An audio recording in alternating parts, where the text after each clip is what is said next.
இன்றைக்கி என்ன தெரிஞ்சுக்கணுன்னு பார்த்துருவோம்.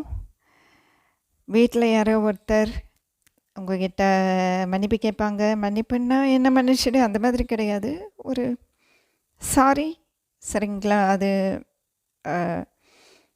நேரடியாகவே வார்த்தையால் வரணுன்னு கூட அவசியம் இல்லை, சரிங்களா? இப்போது நான் இந்த மாதிரி பண்ணிட்டேன், என்ன மன்னிச்சிடுன்னு சொல்கிறது, இல்லை சாரி அப்படி பண்ணியிருக்க வேண்டாம் அப்படின்ட்டு சொல்கிறது.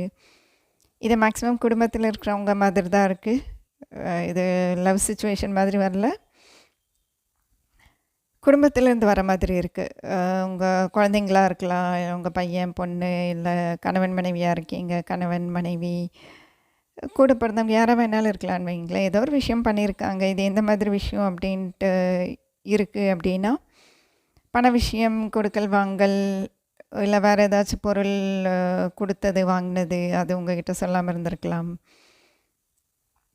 அந்த மாதிரி ஒரு விஷயம் அந்த அப்படி ஒரு விஷயம் நடந்ததே உங்களுக்கு தெரியாமல் கூட இருந்திருக்கலாம், சரிங்களா? அது இப்போ உங்களுக்கு தெரிய வருது, இல்லை அவங்களே இப்போ தான் உங்ககிட்ட சொல்ல வராங்க, சொல்லிவிட்டு உங்ககிட்ட சாரி கேட்பாங்கன்னு வைங்களேன். இந்த மாதிரி பண்ணிட்டேன், இந்த மாதிரி நடந்துருச்சு, இனிமேல் நான் இந்த மாதிரி பண்ண மாட்டேன் அப்படிங்கிற மாதிரியான ஒரு வார்த்தை அது வரப்போகுது, சரிங்களா? அப்படி வரும்போது நீங்கள் என்ன சொல்கிறது, அவங்க மேலே நீங்கள் ரொம்ப கடுமையாக நடந்துக்கணும்னு அவசியம் கிடையாது.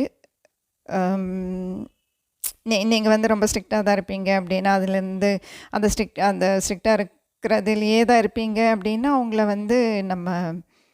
நம்ம வழிக்கு கொண்டு வர முடியாது இல்லையா? வழிக்கு கொண்டு வர்றதுங்கிறத விட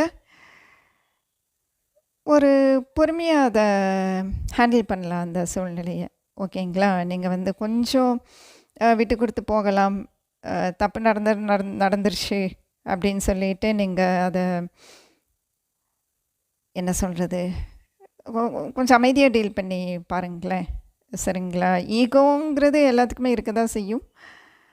அவங்களும் அவங்க ஈகோவோட மன்னிப்பு கேட்குறாங்க, இல்லை ஈகோவை விட்டுட்டு கேட்குறாங்க, அதெல்லாம் ரெண்டாவது விஷயம். ஆக மொத்தம் சாரின்ட்டு ஒன்று கேட்குறாங்க இல்லையா? அதனால் நீங்கள் அதை அக்செப்ட் பண்ணிக்கோங்க. நீங்கள் அவங்க மேலே ரொம்ப கடுமையாக இருக்கணும்னு அவசியம் கிடையாது, சரிங்களா? பரவாயில்ல, இனிமேல் இப்படி பண்ண வேண்டாம் அப்படிங்கிற மாதிரி நீங்கள் சொல்லலாம். பார்த்து இந்த விஷயம் நடக்கும்போது நீங்கள் கவனமாக இருங்க, சரிங்களா? இதுக்கப்புறமும் நீங்கள் கவனமாக இருக்கணும். ஏன்னா இதுக்கப்புறம் அவங்க இதே விஷயத்தை திரும்பவும் பண்ணக்கூடாதுங்கிறதுல நீங்கள் தெளிவாக இருக்கணும். அதுவும் நீங்கள் சொல்லணும். அதை நீங்கள் ஏற்றுக்க மாட்டீங்க, இதுக்கப்புறம் இந்த மாதிரி நடந்துச்சுன்னாங்கிறத நீங்கள் தெளிவாக சொல்லிவிடுங்க. ஆனாலும் ரொம்ப கடுமையாக இல்லாமல் சொல்லுங்கள், ஓகேங்களா?